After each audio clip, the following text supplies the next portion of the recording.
Megan.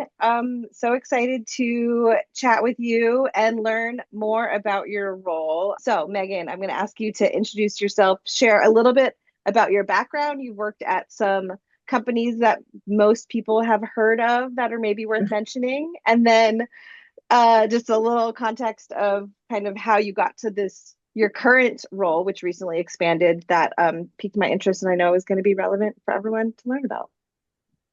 Sure. Yeah. Thanks for having me. It's really, really good to be on this group. Good to see some faces that I know, Manny, Suzanne, Jack, obviously, Ed. So a few others that I've bumped into throughout my career. So good to see everybody. So my background, I would say I started in journalism back in the day, but fairly quickly moved into technical writing almost by accident.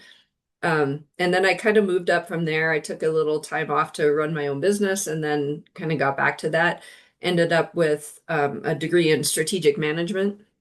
And so started to get more into managing content. And so I've done a lot of managing content operations at various companies.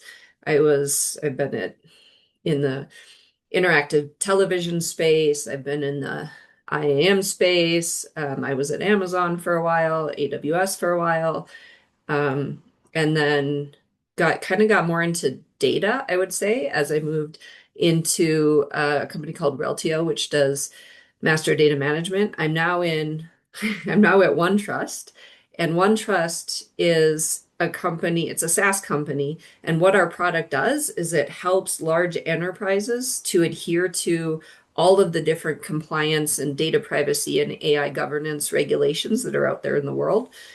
And so our product itself has a bunch of content in it that is very legalese, right? Maybe it comes from lawyers and ex-auditors and things like that. So I took the job originally as the overseeing GRC content, so governance, risk, and compliance content, had a bunch of former auditors on my team, right?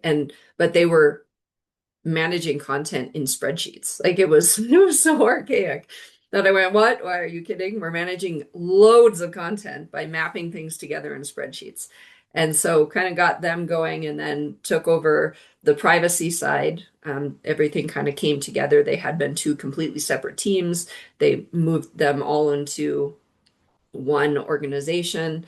And so that mostly is lawyers, right? So I had lawyers and former auditors, right? These were my SMEs, but also my writers. Amazingly smart people. So I kind of brought them up to speed on structured content and how we manage reuse and how we make sure that we're thinking about the efficiency of content management and content operations. Built out a content operations team. And then as of February, I took over what is more my sweet spot, which is technical writing, localization. We also have a community of 2,000 content contributors who are basically lawyers around the world that volunteer to provide content to a platform that we call Data Guidance. So I took on a lot more. So my role has more than tripled in the past 3 months. But it's done it not because I come at it with any sort of expertise in the law or privacy or data, but because I brought the content operations expertise, which has been really nice. So that's where I'm at now. That's so fascinating. And so I heard a bunch of one of the first of all, I just want to say governance is a word that I've heard mentioned more often in the last 6 months than probably the previous 6 years. It's you're Yeah. coming at it from a standpoint of like the more traditional sense of sort of like legal governance is required, Yes. but it's interesting. I'm hearing that word so much more, of course, as AI has come online and Yeah. the speed and scale of things and the intention behind governance in other senses now is getting applied to how are we Yeah. maintaining control and trust and confidence in content as it goes out into the world, beyond Yeah. our previous control. I think that in itself is an important topic. We have often heard of content governance, but it was more like editorial standards, right? If you go back 5, 10 years, we talked about governance, but it was more like how do we make our content good, right? It wasn't about how do we make it safe, or how do we ensure that we're governing, bigger things that are bigger than us, right? And so yes, there has been quite a change. Governance is something that everybody on this call, everybody in our industry needs to think about. And honestly, the more that we've thought about how to make our content good, the better off we are. But there's so much more to it than that now, right? So Definitely. governance really is a much, much bigger topic today. You're right. Yeah, and I think within each person's role or org, or even your same job, depending on which stakeholder you're talking to, governance means something different. I think it's important no matter what, but probably Yeah, important for folks to, when you're talking to someone and you're agreeing on caring about governance, take the time to define exactly what that means with whoever you're talking about and what the exactly. system needs are, what the legal needs are. Yep, 100%. Yeah, and there's governance just out in the world is sort of different, right? So governance, when I took this job for governance, risk, and compliance, it was very much about governance to privacy standards. Now we have AI gov, right? So AI governance is huge, right? So what are you trying to govern for? What are the problems? What are the risks out there? But it's really all about sort of assessing risks and figuring out how you comply with the various regulations, what the risks are, if you don't comply, but then taking it sort of a level up to we're not just going to comply anymore. We're actually going to govern so that we're doing the right thing, right? Yeah, I love that. Thanks for adding in there. Going into the weeds just for a second, based off what you described, I'm just curious. So, are you guys using DITA for a lot of your content? You said structured content. Yeah, so we because everything's sort of come together piecemeal, we have a bit of a separation that eventually I think we'll need to push into one, but in the near future won't. We've got on the regulatory side. So I've got the regulatory intelligence team, and that includes my data privacy people, my gov people, the former auditors, the lawyers, that kind of thing. They are creating regulatory intelligence. We move them into DITA because they have, so if you think about GDPR, and you think about how much content is involved there, right? So if we have these things called controls, which are the things that state how do you comply? How do you know that you like what are the things you need to do to comply with GDPR, right? Then within controls, they connect with these things called evidence tasks. And evidence tasks are the evidence that shows that you are in compliance with that control for that framework. But a single control could apply now worldwide to 47 different frameworks, right? And so it could be GDPR, but also CCPA. It could be like any of the data privacy laws around the world. AI Gov is the same. So anything that applies to the EU AI Act is probably good across everything else, but the controls need to be there. So there's a tremendous amount of reuse of short snippets of content, right? So before we had, one piece of content in a spreadsheet, and then we would copy paste it into like 50 different spreadsheets. And that becomes untenable, right? You just can't do that. So I moved them into DITA. And so we're operating that team in DITA, and we're doing that out of Hereto, which is the component content management system. Now the tech writing team uses a different schema. They're not using DITA. They don't need DITA because the content is just not as complex. So they're actually working out of a flavor of DocBook, and they're using Poligo as the CCMS.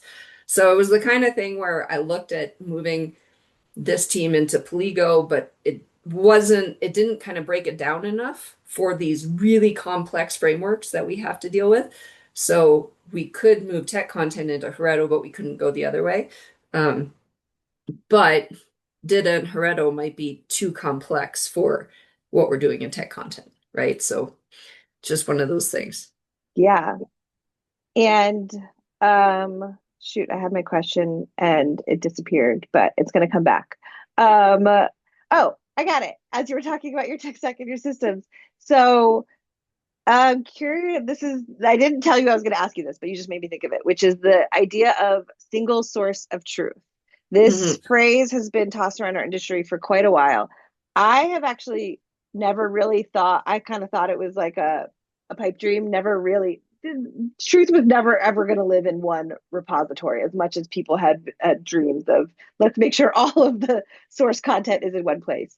And obviously, in your case, it can't be with your teams. And so I'm just curious what you think about that, especially as, again, AI is taking content and delivering it in all kinds of different ways, grabbing content from different repositories. Is this like, how do you think about the idea of maybe not single source of truth, but maintaining the validated, trustworthy information across all these repositories? Like, what the Yeah. many sources of truth that you have to control? Yeah. No, it's a good question. I think of single source of truth as important on consumption, meaning our customers need to know Mm. what the single source of truth is, but that single source of truth is fed by multiple sources on the back end. And that will always be the case, right? It is a bit of a pipe dream. When you think about, like, if you're just thinking about tech docs, then yeah, you can have a single source of truth for tech docs, right? But when you have regulatory intelligence and tech docs and localization and then all the product content that is in Confluence and like every place, you need to be able to get to all of that information so that you can provide a single source of truth for your customers, whether that's in a doc portal, whether that's in a chatbot, whether that's in, some other form of AI. All of that needs to kind of come together so that your customers have a single source of truth. But yeah, I'm with you. There is no such thing as everything needs to be in one place. Now, can you build a data lake? Yeah, you can build a knowledge lake of some sort. But even with that, you're pulling from different places. So I think that's where governance comes in a little bit, right? So our job now is to make sure that all of the content that any of these AIs can pull from is good content, right? So I've got lawyers on my team that their job is to make sure that if the customer support team is pulling from a source in, let's say, Confluence, we need to go back and be like, wait a minute, we haven't vetted that. We don't know if that's all true. So do not push that out to the customers, right? So we do have to think about that. But yeah, I'm not really into single source of truth. I think each team needs to work in a place where they're comfy, right? I think single source of comfort is a good thing when it comes to authoring content. And that will always be the case. So I'm not going to ask um, our customer support team to author content in DITA, right? It's just not going to work, right? And I mean, there's WYSIWYG, so that we probably could do it. But my 2,000 content contributors that are around the world, I'm not going to ask them to have a license to Hereto and author in our tool. They're going to send us content how they need to send us, and we need to have operations set up to be able to quickly move that into the format that we need it.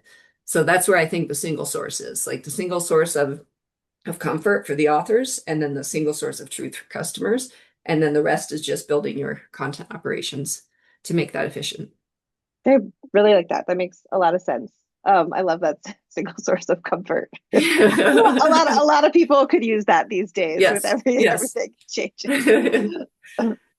Love that perspective. Okay, switching gears just a little bit because we got right into, as content nerds do, right into the weeds of the tech stack of the stuff, and all of that is important context for us to know what you're working with here. But one of the other things that, the mission of the Kinetic Council a little bit, and an evergreen challenge of content professionals, is positioning the value and the outcomes of this content work that we do. My guess is that most of what you just talked to us about is not what you're talking to your executives about when you're trying to talk about funding, justifying your team tripling in size and that. So how are your execs thinking about the value of your role and what your team is working on? Yeah. So I don't know. Part of it, I might be lucky in part of it, because our regulatory intelligence really is the crux of what our platform does. So I came into it from a standpoint of we need to make that content more efficient, more productive, higher quality, right? We just needed more with less. And so I think that side of the house kind of naturally has value. You know, I think our execs innately see that value. I think on the tech doc side, it's sometimes a little bit more difficult, but I have a very high level goal now to reduce knowledge gap tickets, knowledge gap escalation. So if you think about like tickets come in, the support team can't answer whatever it is, they escalate, right? And we have a certain number of escalations that are labeled documentation gap. And then there's this other somewhat generic label called knowledge gap, which is supposedly different than doc gap, but not.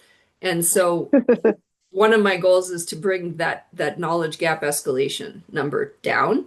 And that can be very, very difficult, right? Because there is a difference between we have a documentation gap, which is we just don't have it documented, it's inaccurate, it's maybe there, but doesn't quite get to the point across. But knowledge gap, when you start to think about it, what does that really mean, right? And so for us, it's become very much defined as things that our customer support team doesn't know so that they can't answer the question effectively. Now, that could be a very technical thing that my team is probably not going to solve, right? It could be they don't have the tech skills to be able to solve that particular issue, but for a technical person, it would be an easy answer. But there's other places where, especially around regulatory intelligence, around how the product works, things like that. So the goal really has become how do we enable the customer support team so that they can answer more of those questions without escalating to the dev team or to the product team, right? And so when we think about building out AIs, those are very specific problem statements that we've tried to attack. And so we have some cool stuff. I won't go into details yet. I'm sure we'll get to it. But yeah, it really is. That's the value for my company here. Is that the value across the board for everyone? Not necessarily, right? So I think everybody has to kind of look at what is the value of the content that you're providing. But right now, with the execs I have, knowledge, not just the documentation, but knowledge of our customer facing teams is sort of the big push. So that is the value today of what our tech talks do. Nice. And I mean, that's such baked in inherent value of knowledge and information of making sure that at a minimum, your employees have the knowledge at their fingertips they need to do their job. And so how can you Yeah. quantify that? I like that the way that you have quantified it as those tickets. I haven't heard that one before, so that's really interesting.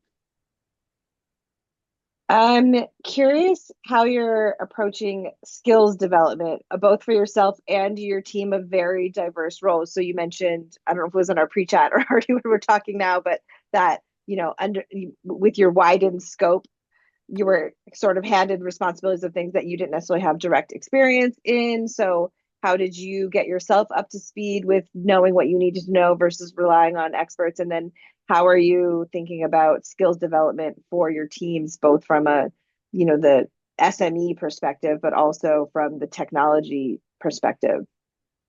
Yeah, no, it's a good question.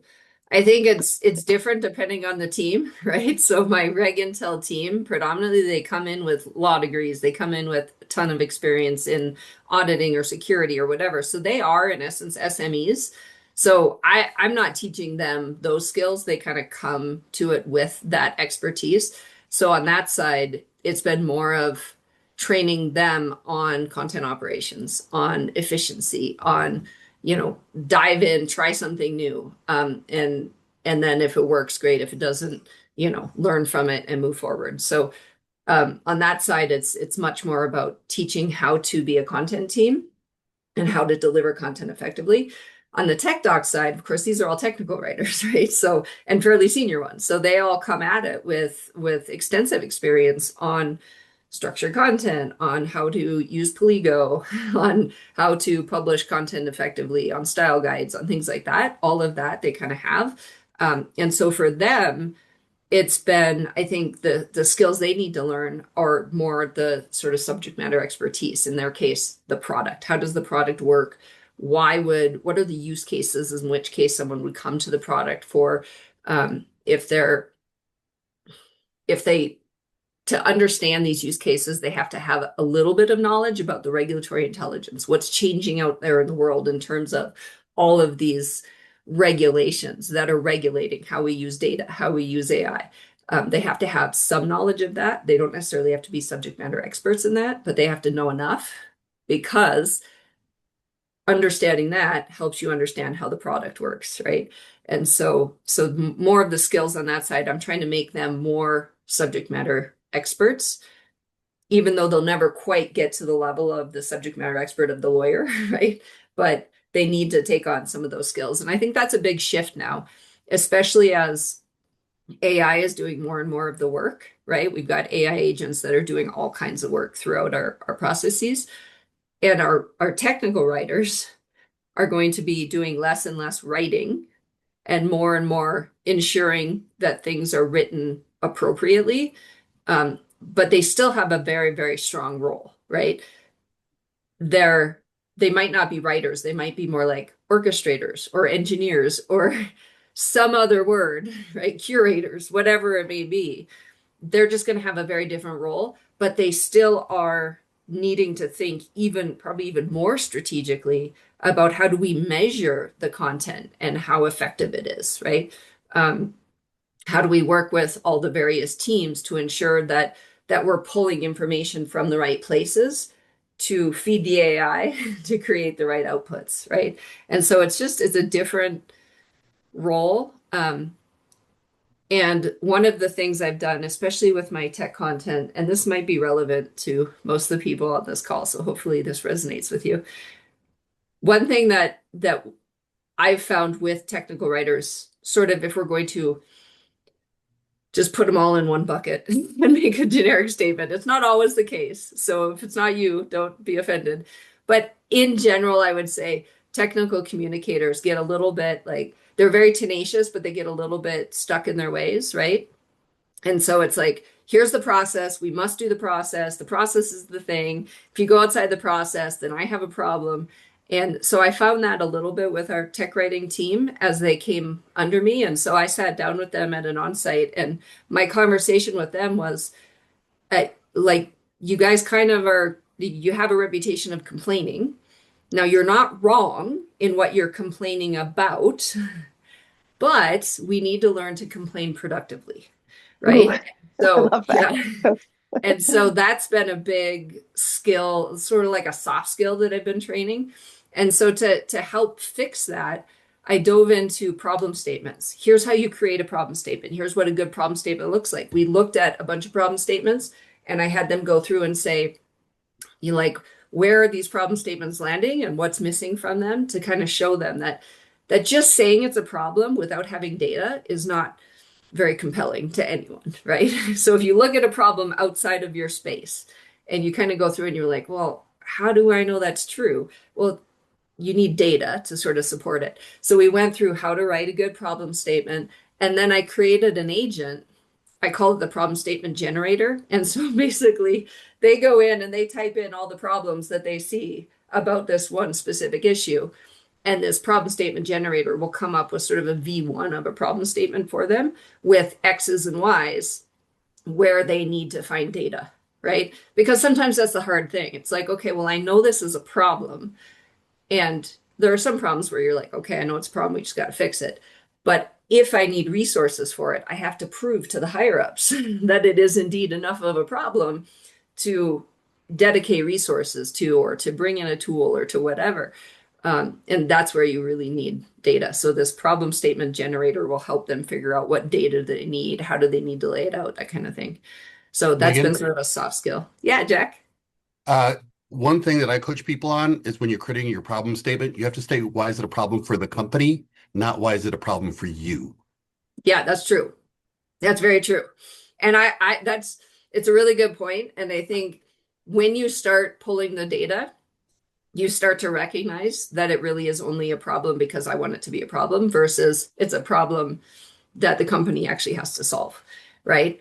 Because there are so many things where we come at like, we also are really good at this. Tech writers like to have a solution waiting for a problem, right?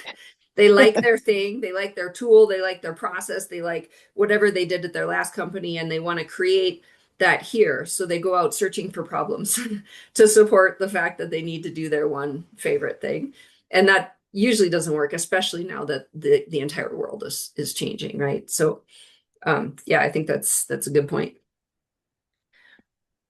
That's a I, that that was just so interesting what you shared. First of all, I think complain productively should be a thing that like just everyone commits to going forward. Yes, Or at least let's be clear when we're complaining productively or when we're just venting, right? Like yes, vent, but don't, exactly. right? One, you Yes, don't expect anything to change. You're just blowing off steam. And then if yeah. you're actually going to involve other people, especially valuable time at work, like make it productive. So I love that reframing, and what a brilliant use of new and easy tools at our fingertips to be able to create that problem statement Yeah. generator, right? I mean, less than 2 years ago, that wouldn't have been something you could spin up so quickly. Right. So Yeah, exactly. Yeah. And it literally took me half an hour, because I have a bunch of problem statements. I fed it and I said, here's what I want you to do in like half an hour. And I had the problem statement generator. Now that team is like going gangbusters. I have problem statements coming in left and right. And it's great because then you can read it and you can go, is this really a problem? Like, I don't buy it, right? Or, oh yeah, let's solve that. Now you have the problem statement written, and it's much easier than to take that, go out and align on the problem with people, right? Without thinking about the solution first. And if you get alignment on the problem, then you start to think about the solution. And sometimes that solution is the cool thing you did at your last job, and sometimes it's not, right? But at least you've thought about it from a like a solid foundation, right? And then you can also take that problem statement, feed it into AI, and have AI help you come up with solutions, which is awesome as well. yeah, I think it's such a great look at, like you were saying, how tech writer jobs are evolving, and will they be called tech writers? Would technical communicators at least certainly covers it. And Yeah, what's it's funny to me that you sort of stumbled in this example, this problem statement generator. You found your way there as a sort of like corrective, productive, pivot towards taking something that was a challenge and trying to turn it into something useful. But it's actually a great example, probably, of where technical communicator jobs are moving towards, like yeah, to be the orchestrators, to reframe things in ways that connect friction. I feel like there's some friction, and let me reframe in a way that's a problem statement, and then yeah, go grab the data, and then tap in whoever is the resource that needs to work on this, and but still have the foundation of what effective communication is driving all of that. yeah. Yeah, and I think it all really does center around the problem statement. Kind of back to what Jack was saying. Um, there are times when you have things internally that are problems for us that the company might not realize. Suzanne will actually recognize some of this. When I was at Realtio, we had this problem where my India team was working through the night every Wednesday to publish content, like literally through the night. They would start at 7 p.m. and they sometimes wouldn't wrap up till 8 a.m. the next day.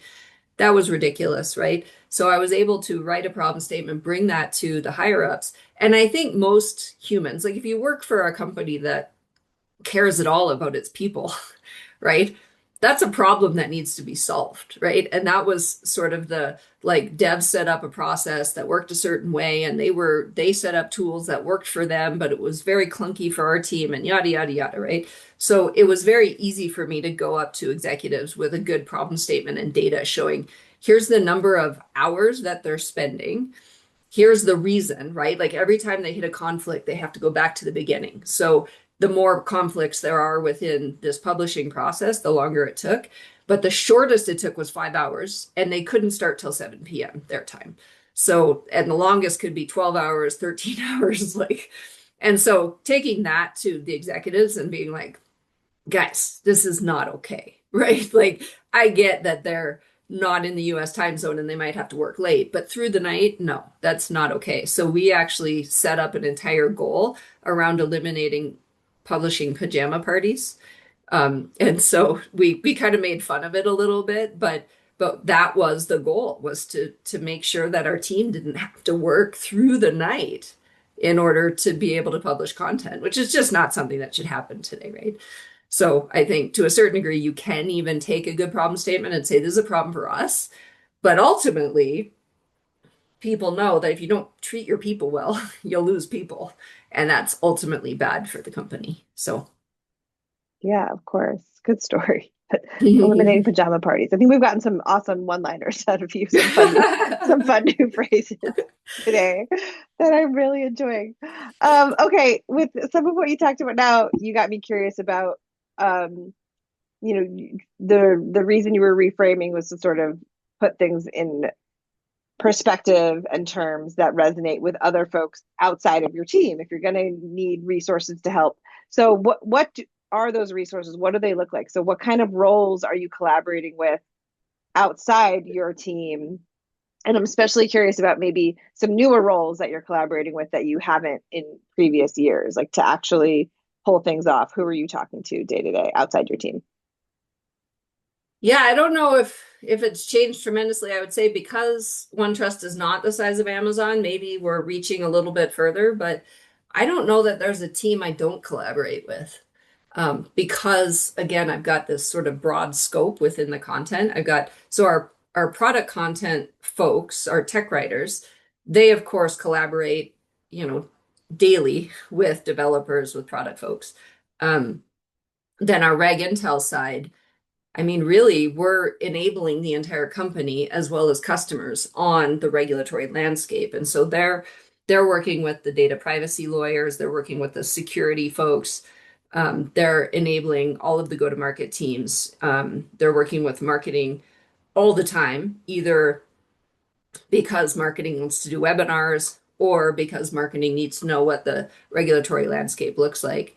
Um, I've got researchers on that team that also do some work directly with the data privacy and AI gov legal teams, right? So we kind of collaborate across the board, but a lot of it is because of the breadth of content that comes under me now. If I just think about sort of like help content or technical writing content, then I think we're working with, the API developers, we're working on SDKs and the folks that work on those, but kind of the standard folks, but I think with a greater emphasis on the AI team and how we're building out AI internally to be more effective. I think that's probably the biggest shift that I've seen from a technical writing standpoint. And in your org, when it comes to AI deployments, is that sort of a centralized function that's managing all AI deployments across your company? Or there's some that are kind of under your purview only?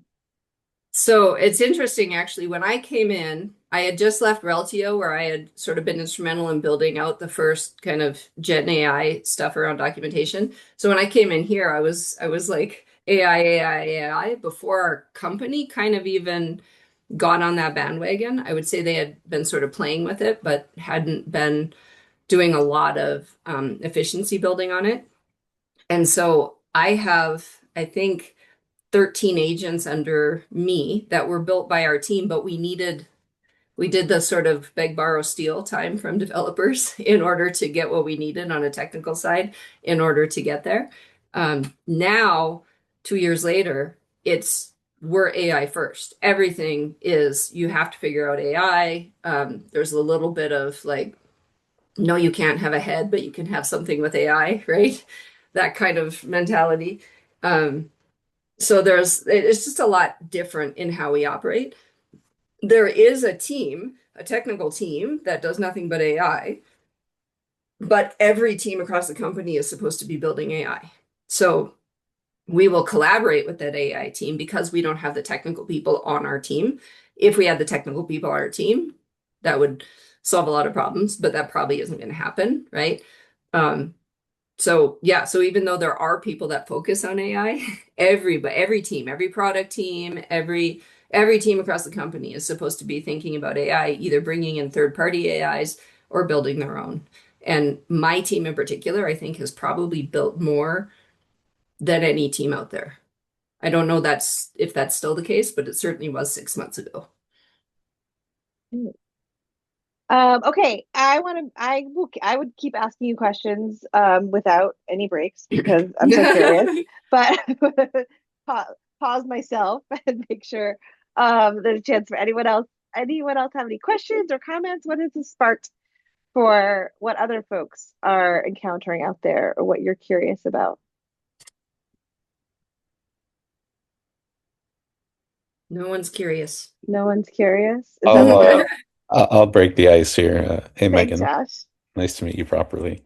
Um, I work in marketing, Okay. and I often hear or don't really hear marketing sort of involved in these conversations. You mentioned that your marketing team works with, some of the technical folks when they're planning webinars and such, but um, why don't you think marketing has more of a seat at the table in these conversations? I mean, we're, at least where I work at Wix, we're trying to use our product source of truth and then create positioning docs that AI can reference so it understands how to express what our product offers, right? In a way, in a different way, depending on the situation. But I don't really see that talked about very much.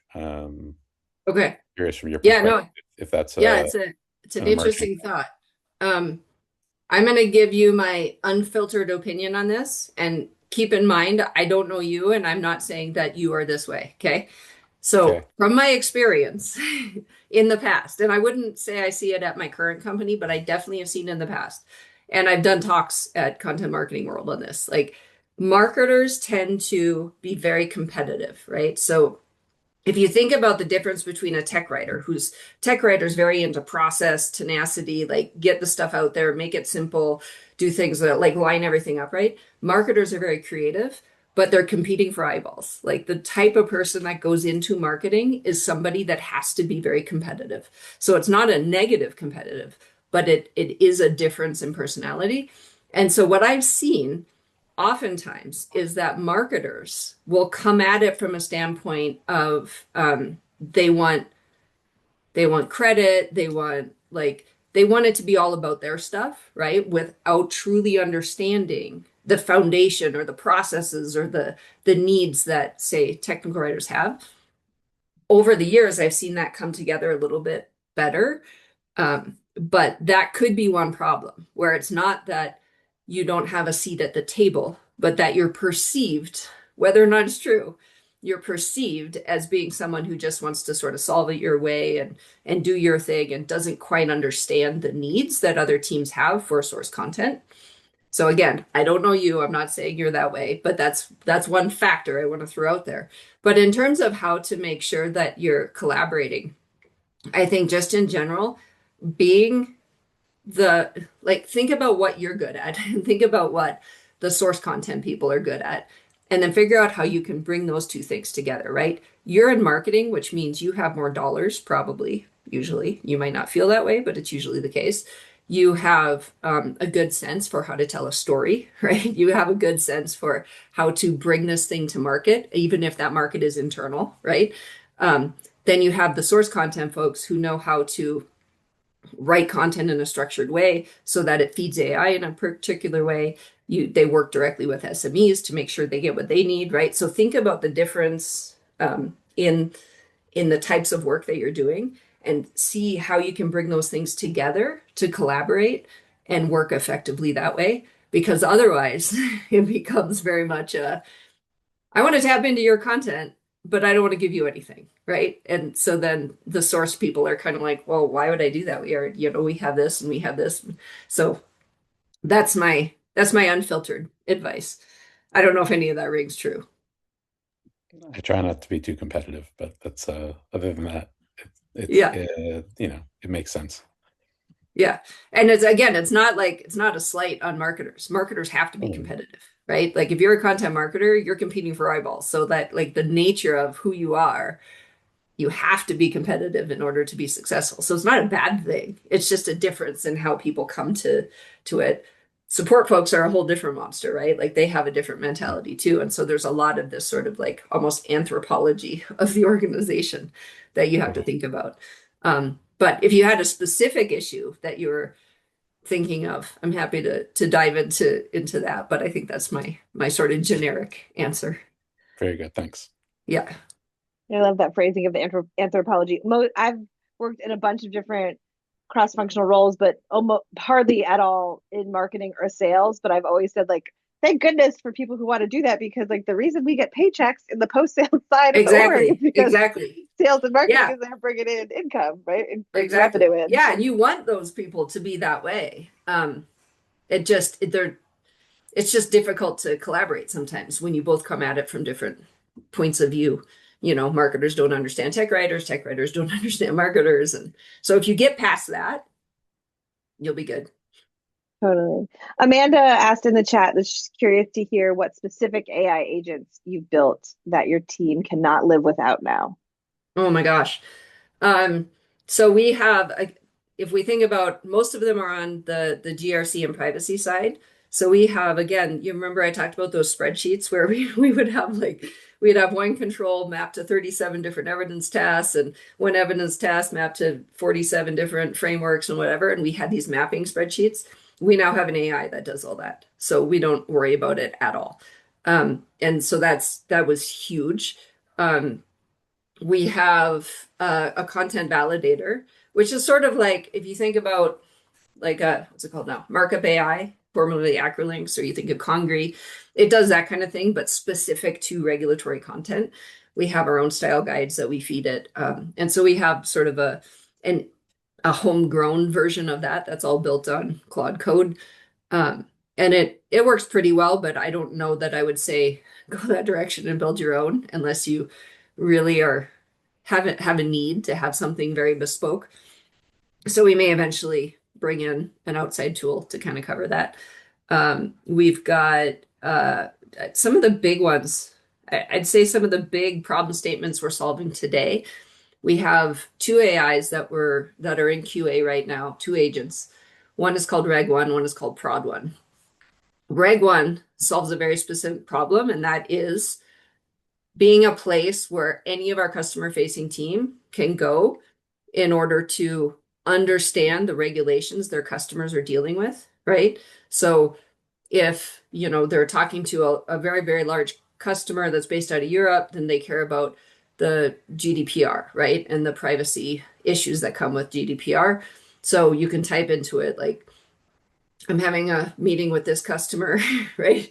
What are the GDPR implications of the changes this month or whatever, right? So we have one coming out specifically about regulatory intelligence, and then that's Reg 1. And then Prod 1 is more specific to the product. And the problem statement for Prod 1 was really around product managers getting way too many questions and the same question over and over and over again.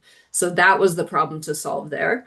Again, it goes to customer-facing teams, but the idea is it connects to all of sort of similar content that Reg 1 connects to, but it also connects to all of the Confluence pages the product folks spin up, and it connects directly in Teams because we're a Microsoft place. So it connects directly in Teams. So these live in Teams, and it connects to the Teams chat where the product managers get the questions, so that as soon as they answer it once, they never have to answer it again, right? So we're trying to cut down the number of times they answer duplicate questions because it'll just get the answer. It'll learn it. So those are two big ones. But we have so many. Like we've got the little ones, we've got the big ones, we've got everything. But I'd say we started having a lot of success on the efficiency of our data and privacy content teams. And then now we're moving more into how do we better support the organization with regulatory intelligence or with product intelligence. Okay, we just have about 2 minutes left. I want to get everyone out of here on time as scheduled. So, Megan, is there anything we haven't asked you about that you think is sort of interesting or noteworthy, or anything you want to shout out about what's going on with you right now? Let me think. I guess one thing I would say is sort of a piece of advice, and this group is a great group. One thing that I've had is I call it the content leadership huddle. It's now become the content and AI leadership huddle. I started this, I think, 4 years ago with people that were directors and above at various companies all over, really small companies all the way up to AWS, Meta, Google. And I meet with them once a month. And we cover a lot of these topics. So as AI became a thing, I've had a group of really, really smart people where we don't just get on and hear other people. Like we don't have speakers, we don't do any of that. We just have it. It might be similar to what Rahel has for the confidential whatever thing. That may have come out of a conversation I had with Cruz, but highly recommend that you find peers that you trust, that you believe will speak up, that have similar issues, and that will help you solve those. So I think that's always a really, really good thing. That's great advice. What a lovely note to end on, and fitting for what we're creating here. That's great to hear that you have that, and such good advice to have those people that you can depend on and trust and talk through things. Thank you, Awesome. Megan, so much. This was so fascinating. Thanks for having me. I hope it was interesting. It really was. I'm glad that I got all my questions answered. I hope other people did too. It was great to for learn. those of you who aren't connected with me already, go ahead and send me a connection link on LinkedIn. And good to see those of you that I haven't seen in a while. Perfect. I will be in touch online and hope to see everyone at the next one. Have a great day or evening, everyone. Awesome. Thanks, everyone. Bye. Thank you.